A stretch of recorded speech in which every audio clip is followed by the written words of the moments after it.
దేవుడొచ్చినా సరే నీకు టాబ్లెట్ నేనే వేస్తాను. అమ్మ మధుపతి, నాకు స్పాట్ ఇలా పెట్టావా? నానున్నాను కదేటి. నో, ఈ బాలామణి నాది, నా సొంతం, నా దేవత. ఓసిని ఓవరాక్షన్ తగలయ్యా. అది ఆల్రెడీ ఒక టాబ్లెట్ వేసిందే, మళ్ళీ వేస్తే చస్తానే. జరగ, నువ్వు పట్టు బామ్మ, నువ్వు పట్టు. అమ్మయ్యా, బాగా గుర్తెట్టుకో బామ్మ. టాబ్లెట్ వేసింది లత గుంత. అవును బామ్మ, నేనే. చూసావా? Good night. అయ్యో,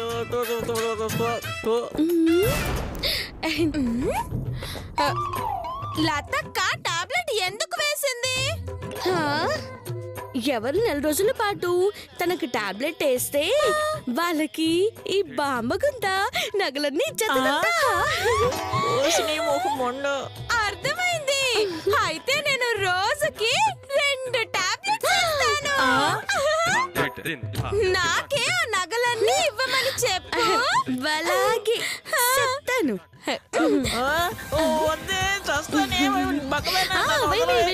ఇదిగో నీళ్ళు. బామ్మ, ఓ ఉంగరం ఎక్స్ట్రా ఇవ్వు. రేపటి నుంచి 2 టాబ్లెట్లు ఎక్స్ట్రా వేస్తాను.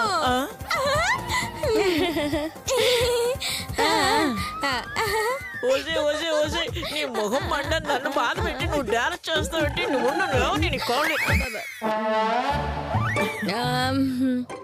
ఎందుకు చూబాయ్యా? నీకోసమే. అమ్మయ్యా, దానికోసమా? నా కోసం కాదు. ఎందుకు బాయ్యా? ఆ ముసలిదాన్ని ఏం చేస్తున్నావో చూసి వెళ్దామని. నా నచ్చొద్దును. నువ్వే టీ కాఫీ చేయొద్దు గాని నేను వాడికి మందేయాలి. తప్పగా. అమ్మో, మళ్ళీ మందులా? చస్తాన్రా పీస్ మొహోడా. ఇందాక నోరు తెరవలేదని వేయలేదు కదా. ఇప్పుడు నోరు తెరవడానికి నువ్వు ఉన్నావు కదా, తెరు. బాబోయ్, చచ్చండ్రా దేవుడు.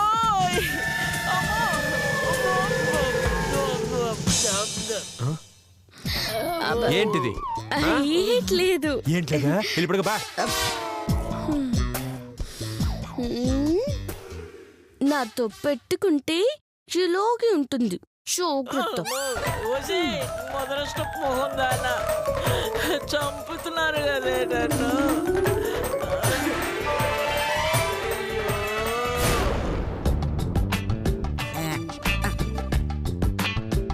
అమ్మా, నాకెందుకో కరెక్ట్ గా అనిపిస్తుందమ్మా.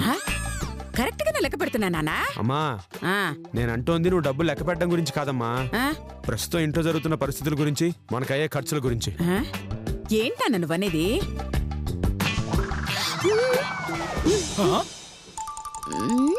అమ్మా, ఆ మధు చచ్చిపోయిన దగ్గర నుంచి ఆ బసంతిని దాని అమ్మ బాబుని మన ఇంట్లో పెట్టి మేపుతున్నాం. ఇది మనకి సరిపోదన్నట్టుగా ఆ మధు అమ్మ బాబు పూజలు పునస్కారాల పేరుతో మళ్ళీ మనకి బ్యాండ్ వేసి ఇక్కడ పడి తింటున్నారు. ఇది సరిపోక మనకి ఇంకో ఎక్స్ట్రా ఫిట్టింగ్ ఆ బొచ్చు బాలమణి బామ్మ. అయినా అమ్మా, మన ఇల్లేంటమ్మా ధర్మసత్రంలా తయారైంది. ఇదే కనుక కంటిన్యూ అయితే మనందరం అడుక్కు తినాల్సి వస్తుంది. నువ్వు చెప్పేదంతా నిజమే నాన్నా, కానీ మనకు ఆ పరిస్థితి రాదు. రాదా? ఎందుకు రాదమ్మా? అమ్మా, మన ఇల్లేవైనా అనాథ శరణాలయమా? లేకపోతే ఏంటమ్మా? చూడమ్మా, రాబడి ఎంత ఉంది, ఖర్చు ఎంత అవుతోంది. అమ్మా, మనం గూడానికి వెళ్ళి వచ్చిన దగ్గర నుంచి ఖర్చులు బాగా పెరిగిపోయాయమ్మా. ఇలాగే కనుక మన ఖర్చులు కంటిన్యూ అయితే మనం గ్యారంటీగా అప్పుల పాలు అయిపోతాం. అయ్యో, అయితే అవని ఏమవుతుంది? మహా అయితే తిరిగి అప్పులు ఇస్తారు. ఏంటమ్మా నువ్వు అప్పులు అవని అంటున్నావా? అవునన్నా, ఇన్నాళ్లుగా మనకు అప్పులు ఇవ్వడమే గాని తీసుకోవడం తెలీదు. ఆ బసంతి దయవల్ల, ఆ ముసలి బాలమణి దయవల్ల అప్పుల పాలవుతున్నావంటే అంతకంటే అదృష్టం ఇంకేముంటుంది చెప్పు. అమ్మా, నువ్వేనా ఇలా మాట్లాడేది? అవునానా, అప్పులు చేస్తుంటే ఎంత థ్రిల్లింగ్ గా ఉంటుందో. ఆ అప్పులు తీర్చలేక ఆస్తులు అమ్ముకుంటుంటే అప్పులిచ్చినవాడు చెత్త తిట్లు తిడుతుంటే మెడ పట్టుకుని బయట గెంటుతుంటే అబ్బబ్బబ్బబ్బబ్బా, ఆ కిక్కే వేరప్పా. అమ్మా, ఏమైంది నీకు? ఎందుకు ఇలా మాట్లాడుతున్నావు? అరే, భయపడ్డావా? మా అమ్మేంటి అప్పులు చేస్తానంటుందేంటని ఆశ్చర్యపడ్డావా? హ? నాకు కొంచెం తిక్కుంది, దానికి పక్కాగా ఓ లెక్కుంది. నేననుకున్నది జరిగితే మంచి కిక్కుంటుందిరా. ఏంటమ్మాది? ఆ బొచ్చు బాలామణికి ఈ పిచ్చి బసంతకి కలిపి మహా అయితే లక్షల్లో ఖర్చు పెడతాంరా. అదే మీ పెళ్లి జరిగితే ఆ నిధి మన చేతికొస్తే దాని విలువ కోట్లల్లో ఉంటుందిరా. అంటే మనం ఖర్చు పెట్టిన దానికి 100 రెట్ల డబ్బు మన చేతికొస్తుంది. దాని ముందు ఖర్చు పెట్టిందంతా పానసకాయ ముందు పెసరగింజంతా. నిజమేనమ్మా, అసలు ఐడియా నాకు రాలేదు. అమ్మ అనసూయత్త, నీ మైండ్లో చాలా స్కెచ్ ఉంది. అంతేకాదు నాన్న, ఈ పెళ్ళవ్వగానే ఆ నిధి మన చేతికి రాగానే ఏదో ఒక వంకతో ఆ గారడి గ్యాంగ్ని బయటికి గెంటేస్తా. ఆ ఊ అన్నారనుకో, ఆ మధుమతికి పట్టిన గతే పట్టిస్తా. చూసావా వదినా, ఎంతకు దిగజారిపోయిందో. ఇది మారదమ్మా, మారదు. అవునమ్మా, అన్నట్టు ఈ బసంతి అమ్మ నాన్నని ఏం చేద్దాం? హ, ఆ బంతిగాని దొంగతనం కేసులో ఇరికించి జైలుకు పంపించేద్దాం. ఆ చామంతిని పిచ్చిదాన్ని చేసి గూడానికి పంపించేద్దాంరా. ఆహాహా, ఆస్తులు మనకి, అష్ట కష్టాలు వాళ్ళకన్నమాట. అవునానా, ఈ అనసూయ ఏం చేసినా ఆస్తుల కోసమే చేస్తుంది. దానికోసం ఎంత దూరమైనా వెళుతుంది, ఎంతకైనా తెగిస్తుంది. పద.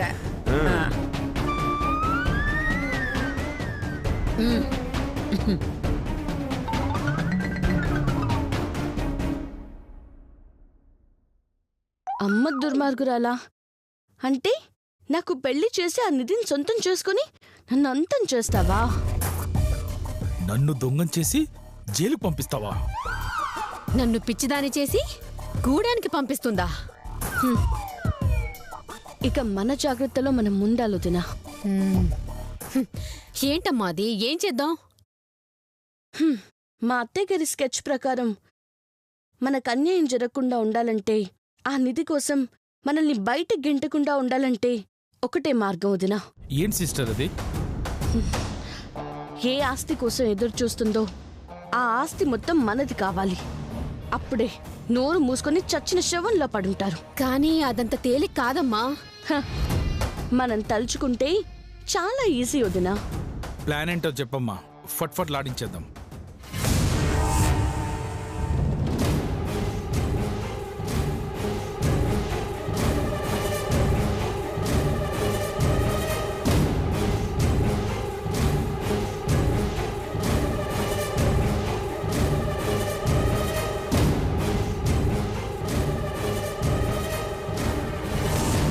అలా చేద్దాం.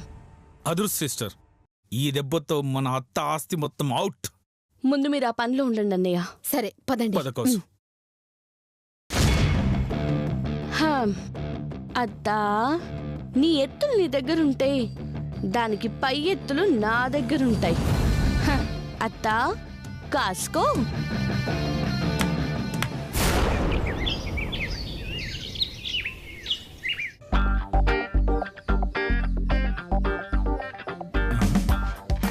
ఏమండి, చెప్పింది గుర్తుందిగా? ఎలాగైనా సరే అందర్నీ రెచ్చగొట్టాలి. మా అమ్మ మీద తిరుగుబాటు చేయించాలి. ఆ ఆస్తి మొత్తం పంచేలా చేయాలి. ఆస్తి పంచేలాగా చేయడం కన్నా టవల్లాగా చేయడం బాగుంటుందేమో, ఆలోచించు. నేనన్నది పంచెలా టవల్లా అని కాదండి, ఆస్తి 4 భాగాలుగా పంచేలా చేయాలి అని. అర్థమైంది. నా బామ్మర్దులకు ఇత్తడైపోద్ది. పద. పదండి.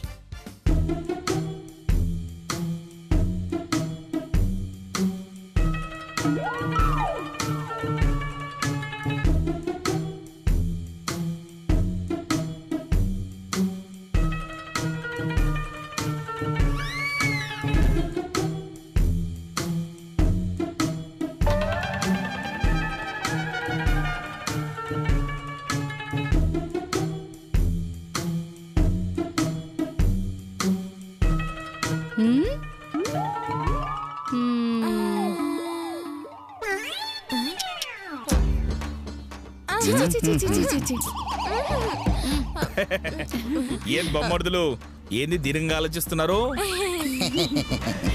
మా తమ్ముడు పెళ్లి ఎంత గ్రాండ్ గా చేయాలో అది ఆలోచిస్తున్నా బావగారు. నిజమా? చేయండి చేయండి. రెండోసారి పెళ్లి కదా, ఆ మాత్రం గ్రాండ్ గా చేయాల్సిందే. అవునక్క, అందుకే పెళ్లి ఫంక్షన్ హాల్లో రిసెప్షన్ 5 స్టార్ హోటల్లో పెట్టిద్దాం అనుకుంటున్నాం. అబ్బో, పెళ్లి చూడడానికి వచ్చిన ఆడవాళ్ళకి ఫుల్ బాటిల్, మగవాళ్ళకి ఓ చీర గిఫ్ట్ గా ఇద్దాం అనుకుంటున్నాను. ఏంటి? ఆడోళ్ళకి మందు, మగాళ్ళకి చీర? సారీ సారీ సారీ సారీ, మగవాళ్ళకి మందు, ఆడవాళ్ళకి చీరలో ఇద్దాం అనుకుంటున్నాను. మేమైతే ప్రతి ఒక్కళ్ళకి ఫ్రీగా మేకప్ చేసేస్తాను. నేను నగలు లేని వాళ్ళకి గిల్ట్ నగలిస్తాను. ఇంకా నయం, పెళ్లి కాని వాళ్ళకి పెళ్ళాల్ని, పెళ్ళైన వాళ్ళకి పిల్లల్ని ఇస్తాననలేదు. అది కూడా డిస్కషన్ ఉందక్క. సూపర్ బొమ్మర్దే. అయితే ఈ పెళ్ళయ్యాక మీరందరూ ఏ గుడి దగ్గర, ఏ బస్ స్టాండ్ దగ్గర, ఫుట్పాత్ మీదనో కలవాల్సి వస్తుంది. గుడి దగ్గర ఎందుకు? ఇప్పుడు మన చేతుగాడి పెళ్లి గ్రాండ్ గా చేయాలంటే ఎంత ఖర్చు అవుతుంది? 1 కోటి రూపాయల దాకా అవుతుంది. మీ అమ్మ దగ్గర అంత క్యాష్ లేదు కాబట్టి ఏం చేస్తుంది? అమ్మేస్తుంది. ఆ తర్వాత మీకేం మిగులుతుంది? చెప్ప మిగులుతుంది. అప్పుడు ఆ చిప్పతో గుడి దగ్గర కాకపోతే గూడ్స్ రైల్లో ఆడుకుంటారా? గూడ్స్ లో అయితే జనాలు ఉండరు కదా బావా, అందుకే గూడూరు ఎక్స్ప్రెస్ రైల్లో ఆడుకుంటాం. హే! చెచ్చే, నీ బొచ్చులో నా రాయి. ఆలోచించాల్సింది ఎక్కడ అడుక్కోవాల్సింది కాదు, ఎలా తప్పించుకోవాలని. నో, ఆస్తి అమ్మడానికి వీల్లేదు. చేతు పెళ్లి జరగకూడదు. కాదు, పెళ్లి గ్రాండ్ గా జరగకూడదు. అలా చేస్తే ఆస్తులన్నీ కరిగిపోయి చివరికి మీ వాటా తగ్గిపోతుంది. నిజమే వదినా, మా ఆస్తి కాపాడుకోవాలంటే పెళ్లికి ముందే మా వాటా మేము లాగేసుకోవాలి. ఏమో, మీకు అన్యాయం జరగకూడదనే మా బాధ. అందుకే మీ అందరికీ జాగ్రత్తలు చెప్పాను. ఈ మందు మీద ఒట్టేసి చెప్తున్నాను, మా ఆస్తి మాకు పంచితే గాని ఈ పెళ్లి జరగనివ్వం. అవును, కాదని పెళ్లి చేసిందో నేను పూచతో గూడెం వెళ్ళిపోతాను. కాళ్ళు విరగొడతాను. అవునదా, ఈ మధ్య మరి ఈ ఓవర్ యాక్షన్ ఎక్కువైంది. మీరు కూడా చేస్తున్నారు, నాకు తెలుసు. అబ్బా సరే సరే, ముందు మీరేం చేయాలో ప్లాన్ చేసుకోండి. ఏమండి, పదండి వెళ్దాం. పద.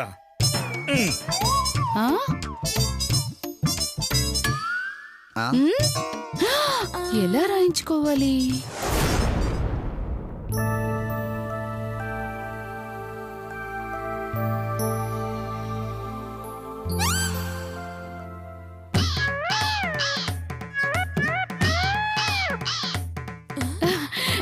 రండి రండి రండి. ఏమండి, వెళ్ళండి, వెళ్ళి ఆస్తి విషయం అటో ఇటో తేల్చేయండి. అలాగే బుజ్జి. రే అన్నయ్య, పదండి. వెళ్ళండి.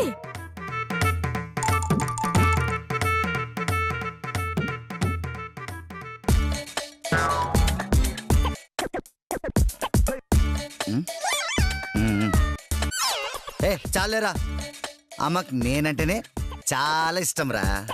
నా దగ్గరకే వస్తుంది. అప్పుడు అమ్మని నేను ప్రేమతో పేకల్లో జోకర్లా చూసుకుంటాను రా. ఏంటి జోకర్లానా? ఎల్రా, అమ్మకి నేనంటేనే చాలా ఇష్టం. నా దగ్గరికే వస్తుంది. అప్పుడు నేను అమ్మని పాడిగేదం చూసుకున్నంత ప్రేమగా చూసుకుంటాను. పాడిగేదేమిట్రా పాపిస్టోడా? ఇంటికి పెద్దోండి కాబట్టి అమ్మ నా దగ్గరికే వస్తుందిరా. అప్పుడు నేను ఫుల్ బాటిల్ చూసుకున్నంత ప్రేమగా చూసుకుంటాను.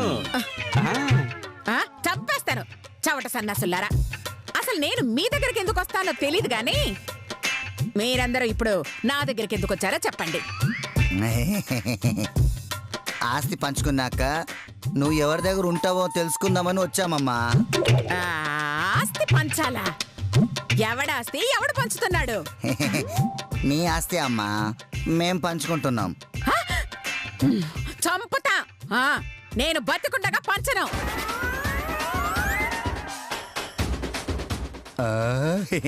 అర్థమైందా? నన్ను చంపేసి పంచుకొని రా అంటుంది అమ్మ. చిచ్చి, ఆస్తి కోసం అమ్మని ఎలా చంపుతాంరా? ఎవరికన్నా మర్డర్ కాంట్రాక్ట్ ఇచ్చేద్దాం. బతికుండగా పంచను అంటే నన్ను చంపమని కాదురా, చచ్చిన పంచను అని. నువ్వు పంచకపోతే మేమే చేస్తామమ్మా. ఏంట్రా మీరనేది? అవునమ్మా, నువ్వు తమ్ముడు పెళ్లి గ్రాండ్ గా చేసావనుకో ఉన్న డబ్బంతా ఖర్చు అయిపోతుంది. ఆ తర్వాత మాకు చిప్పే గతి. అదే మా ఆస్తి మాకు పనిచేసావనుకో మా తిప్పలో మేము పడతామమ్మా, అంతే. పైసా కూడా పంచను. అయితే మాకు కూడా పెళ్లి చేయమ్మా. మీకు పెళ్ళా? ఛీ, మీకే పోయే కాలం వచ్చిందిరా. మీకు పెళ్ళాలున్నారుగా. పెళ్లి కావాలా?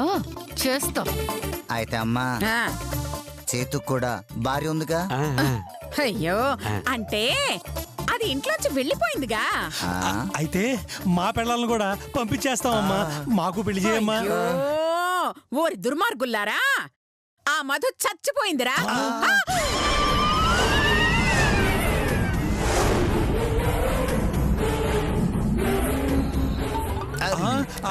మధుమతి చచ్చిపోయిందా? అవును అవును అవును. అందుకే చేతుకు బసంతికి పెళ్లి చేస్తున్నాను. ఎంత పని చేసావమ్మా, ఎంత పని చేసావు. వాడి పెళ్ళం చచ్చిపోతే వీడి పెళ్ళమే చచ్చినట్టు అంత ఇదైపోతున్నాడేంటి? మధు చచ్చిపోయిన విషయం మాతో ఒక్క మాట చెప్పుంటే. చెప్పుంటే ఏం చేస్తావురా? దాన్ని బతికిచ్చుండేవాడివా? కాదమ్మా, మా పిల్లలను కూడా చంపేసేవాళ్ళం.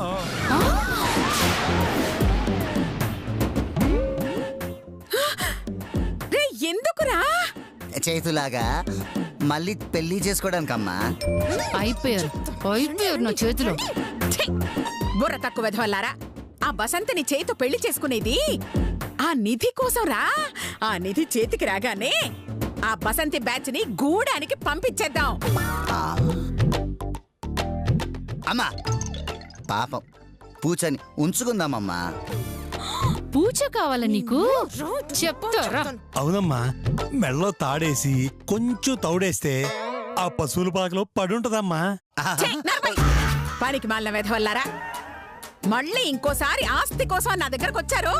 వాస్తు దోషం అని చెప్పి మిమ్మల్ని అందరినీ బయట గెంటి పస్తులతో చంపేస్తా. జాగ్రత్త. వెళ్ళండి.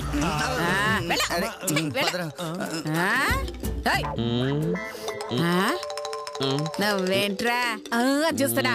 నీకు బొట్టు పెట్టి చెప్పరా? మీ మహానికి రెండో పెళ్లి కావాలా?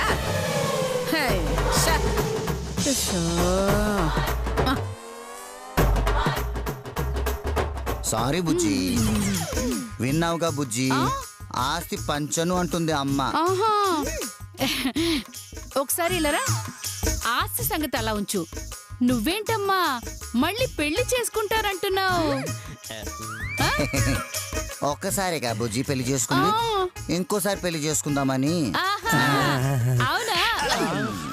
ఇంకొకసారి చేసుకోవడానికి అది ఎవరైనా గడ్డం అనుకున్నావా? గడ్డం అనుకున్నావా? నీకు ఇంకొక పెళ్ళి కావాలా? ఒకసారి ఉన్నారు కదా, చాలా నీకు.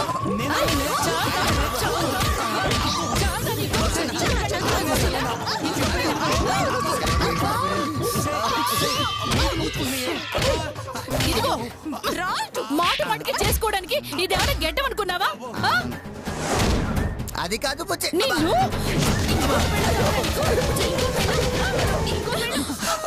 ఆపండి ప్లీజ్, మమ్మల్ని కొట్టడం కాదే, ఈ ఆస్తిని కాపాడుకునే ప్లాన్ ఆలోచించండి. అవునవును, అయినా మీ అమ్మ మామూలుగా అడిగితే పంచదని తేలిపోయింది కాబట్టి మనకున్నది ఒక్కటే దారి. ఏంటది బుజ్జి? అది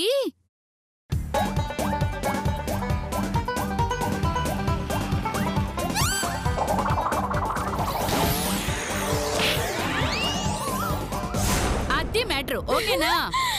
అబ్బా, తెలివితేటలో నన్ను మించిపోతున్నావక్క.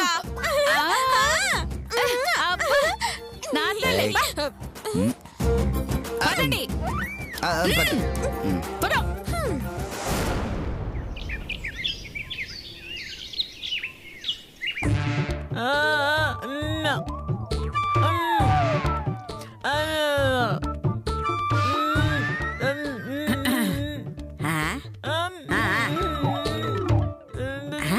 ఏయ్, ఏంటి ఈ ముసల్ది నాలుగు బయట పెడుతోంది?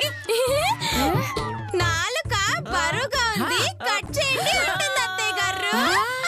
వచ్చే దుమ్ములకొండ మోహన్ దానా మంచినీళ్ళు కావాలని నేను అడుగుతుంటే నాలుగు కోసేయమంటావా? నీ శ్రాద్ధం పెట్ట. ఏయ్, నీ బొంద నాలుగు తీసేస్తే ఎలా తింటుందే? దాహం అవుతున్నట్టుంది, దాని మొహాన కాసని నీళ్లు కొట్టు. అలాగే అత్తయ్య గారు. అర్థమైంది బక్కదానికి. తొందరగా తాగించు.